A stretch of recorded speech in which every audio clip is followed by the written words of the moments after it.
برادران اہل سنت، السلام علیکم ورحمۃ اللہ تعالی وبرکاتہ۔ حامدا و مسلیا و مسلما، اما بعد، فاعوذ باللہ من الشیطان الرجیم، بسم اللہ الرحمن الرحیم۔ یا ایہا الذین آمنوا ادخلوا فی السلم کافہ، صدق اللہ العظیم۔ درود پاک کا ورد کر لیں۔ اللہ رب محمد صلی اللہ علیہ وسلم، نحن عباد محمد صلی اللہ علیہ وسلم، صلاۃ و سلام علیک یا رسول اللہ صلی اللہ تعالی علیہ وسلم۔ اس بزم سے مقصود ہے اصلاح مفاسد، نشتر جو لگاتا ہے وہ دشمن نہیں ہوتا۔ مسلم شریف کی حدیث پاک ہے، میرے نبی علیہ الصلوۃ والسلام نے ارشاد فرمایا، الدین والنصیحہ، دین خیر خواہی کا نام ہے، اخلاص کا نام ہے۔ صحابہ اکرام نے عرض کی، حضور لمن، کس کے لیے؟ میرے نبی علیہ السلام نے فرمایا، للہ ولکتابہ ولرسولہ وَلِأَئِمَّةِ الْمُسْلِمِينَ وَعَامَّتِهِمْ۔ یہ دین اللہ کے لیے خیر خواہی ہے اور اللہ کے لیے اخلاص ہے، یعنی اللہ کی وحدانیت کا اقرار کیا جائے۔ کتاب اللہ کے لیے خیر خواہی کا مطلب اس پر ایمان اور عقیدہ رکھا جائے اور اس کی تلاوت کی جائے۔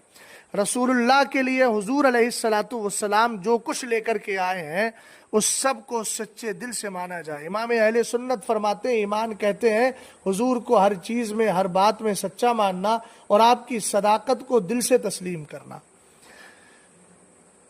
عام مسلمانوں کے لیے یہ دین خیر خواہی ہے اور ائمہ اسلام کے لیے، ائمہ مسلمین کے لیے خیر خواہی ہے۔ ائمہ مسلمین کے لیے خیر خواہی کا مطلب یہ ہے کہ جو احکام وہ ہم پر نافذ فرمائے ان پر عمل کیا جائے اور ان کو بطیب خاطر قبول کیا جائے۔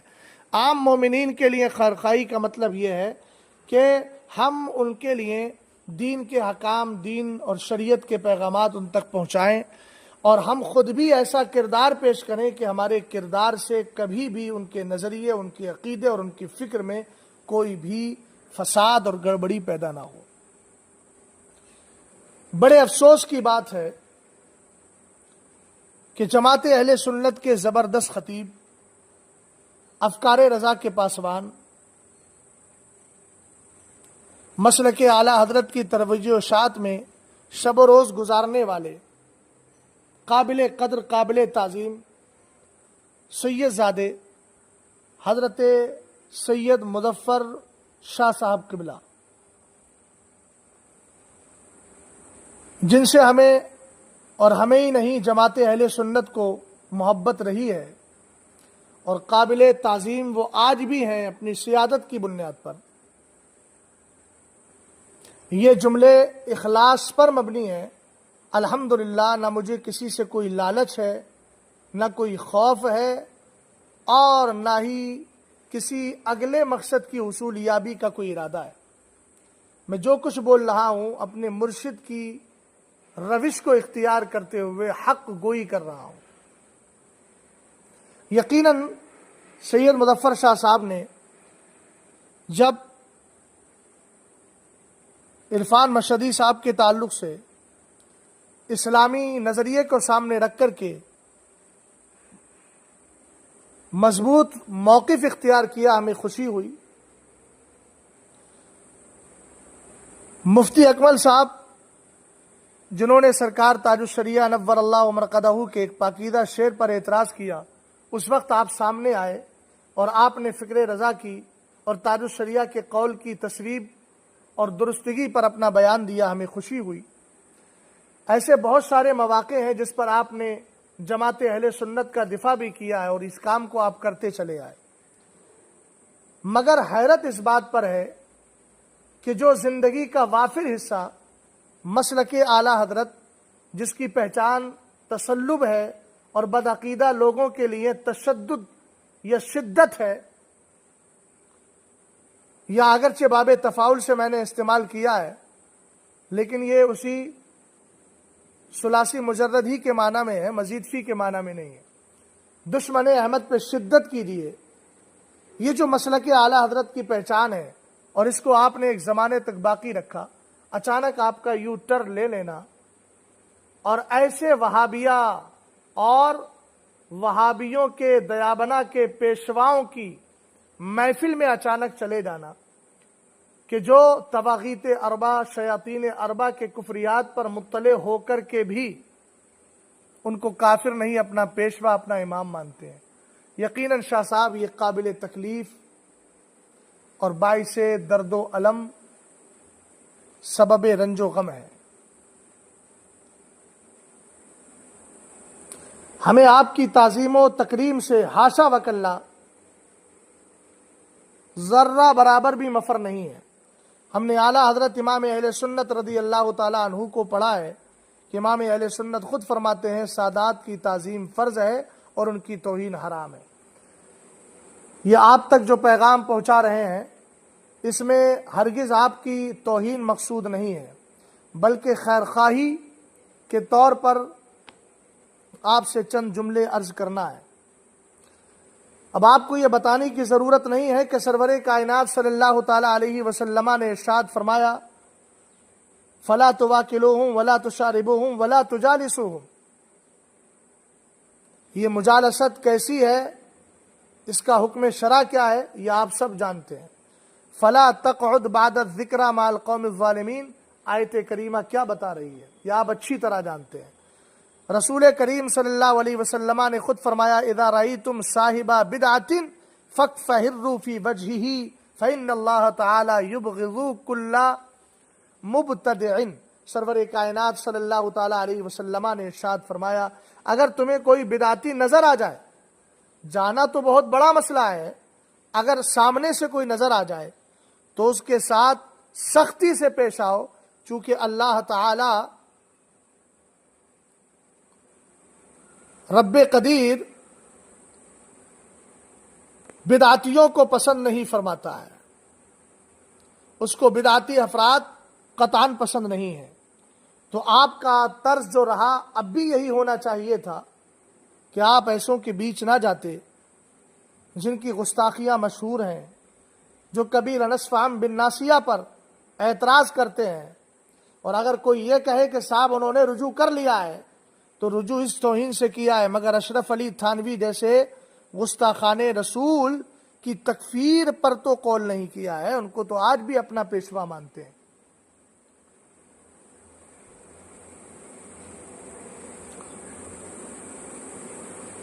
اس لیے شاہ صاحب جو حضرات آپ سے مطالبہ رجوع کر رہے ہیں وہ آپ کے دشمن نہیں ہیں، وہ آپ کے دوست ہیں، اور ان کی میری سارے علماء اہل سنت کی جن کا دامن داغدار نہیں ہے، جو مسلک اعلیٰ حضرت کے پاسبان و ترجمان ہیں، ان کی ذمہ داری بنتی ہے کہ وہ اپنوں کے پھسلتے ہوئے قدم کو سنبھالنے کی کوشش کریں۔ اور میں بھی آپ سے جو عرض کر رہا ہوں وہ صرف اس نیت کے ساتھ کہ سید زادے کے دامن پہ کیچڑ لگی ہوئی ہے، میں اس کو صاف کرنے کی کوشش کر رہا ہوں، اور ہر عالم دین کی ذمہ داری بنتی ہے۔ سرور کائنات صلی اللہ تعالی علیہ وسلم نے ارشاد فرمایا ہے اتہلک صحابہ نے پوچھا تھا اتہلک القریۃ وفیہا الصالحون، اے میرے آقا کیا وہ بستیاں بھی برباد ہو جاتی ہیں جن میں نیک لوگ رہتے ہوں؟ سرور کائنات نے ارشاد فرمایا نعم، ہاں وہ بستیاں بھی برباد ہو جاتی ہیں۔ صحابہ نے عرض کیا بما یا رسول اللہ، کس وجہ سے؟ آقا کریم علیہ السلام نے فرمایا بتہاونہم وسکوتہم،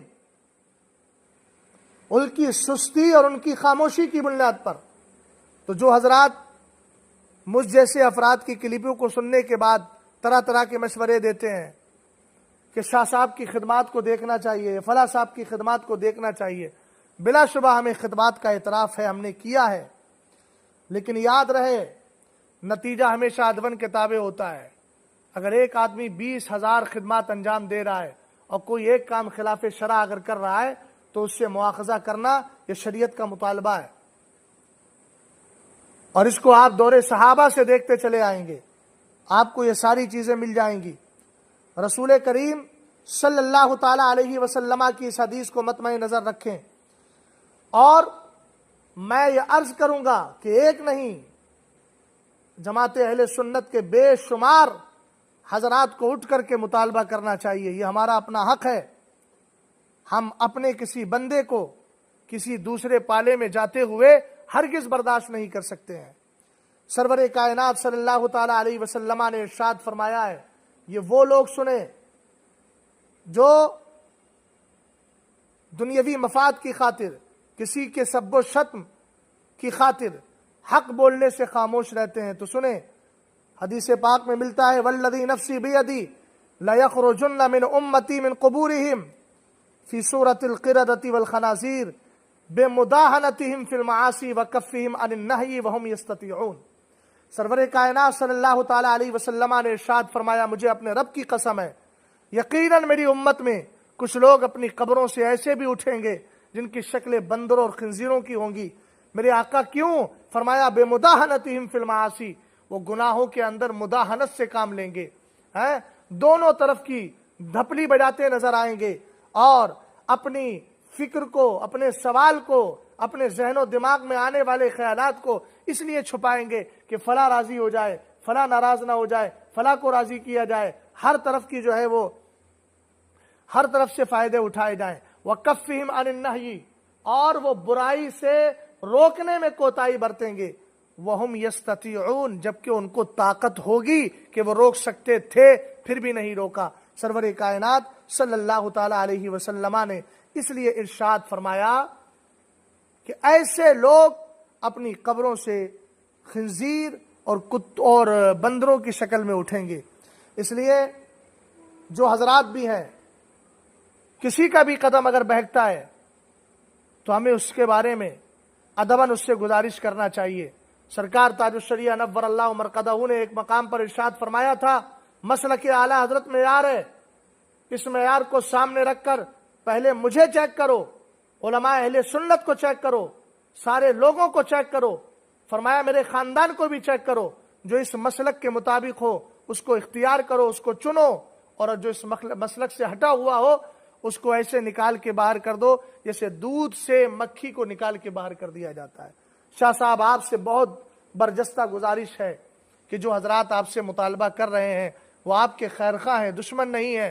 اس بزم سے مقصود ہے اصلاح مفاسد، نشتر جو لگاتا ہے وہ دشمن نہیں ہوتا۔ آپ برائے کرم ایک بار عوام کے روبرو ہو کر یا تو اپنے اس قدم کی جو آپ نے ابھی ماضی قریب میں اٹھایا تھا وجہ جواز پیش کر دیجیے، تاکہ ہم لوگوں کو عقل سلیم آ جائے اور ہم سمجھ جائیں کہ نہیں آپ کا قدم صحیح ہے، پھر اپنے قول سے ہم رجوع کر لیں کہ ہم نے مطالبہ رجوع غلط کیا تھا۔ ورنہ شاہ صاحب ایک ہی راستہ ہے، امت کو بچائیے، امت کی خاطر اور اس عوام کی خاطر۔ مجھے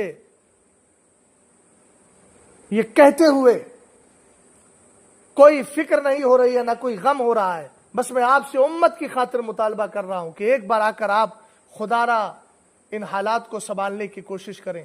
مجھے اس وقت بڑا افسوس ہوا جب ایک بندے نے مجھے فون کر کے کہا کہ کبھی ہمیں ضرورت پڑتی تھی تو ہم شاہ صاحب کی کلپوں کو بدعقیدہ لوگوں کے مقابل امام اہل سنت رضی اللہ تعالیٰ عنہ کے دفاع میں پیش کر دیا کرتے تھے۔ اب ہم کس پر بھروسہ کریں؟ شاہ صاحب، یہ عوام کا بھروسہ ہے جو ٹوٹ رہا ہے۔ میں اسی بھروسے کو جوڑنے کے لیے آپ سے گزارش کرتا ہوں کہ خدا را آپ آئیے، اور اگر آپ کے ذہن میں کوئی وجہ جواز ہے تو آپ لا کے سامنے پیش کیجئے، اور اگر وجہ جواز نہیں ہے تو رجوع اللہ ہے، رجوع الناس نہیں ہے۔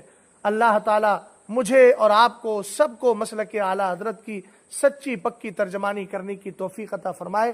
اور چلتے چلتے میں مفتی عابد مبارک صاحب سے بھی کہوں گا کہ گالی گلوچ جو ہے یہ قطعاً سوال کا جواب نہیں ہے، اس کو بزدلی کہتے ہیں اور اس کو شکست کہتے ہیں۔ خدا را جو لوگ آپ کو سمجھا رہے ہیں وہ آپ کے مخلص ہیں، آپ کے وفادار ہیں، آپ سے محبت رکھتے ہیں، اس لیے چاہتے ہیں کہ آپ اس قدم سے رجوع، اس قدم سے پلٹ آئیں اور پوری طریقے سے مذہب و مسلک کے مطابق عمل کرنے کی کوشش کریں۔ اور مفتی منیب الرحمان صاحب، آپ عمر کے آخر حصے میں چل رہے ہیں، اللہ تعالیٰ سے میں دعا یہی کروں گا کہ آپ کی جو پچھلی زندگی جن حالات میں گزری ہے، اللہ کرے وہ ساری حالات درست ہو جائیں اور آپ مذہب و مسلک کے سچے پکے ترجمان بن جائیں۔ اسلام زندہ باد، مسلمان پائندہ باد۔ السلام علیکم ورحمۃ اللہ تعالی وبرکاتہ۔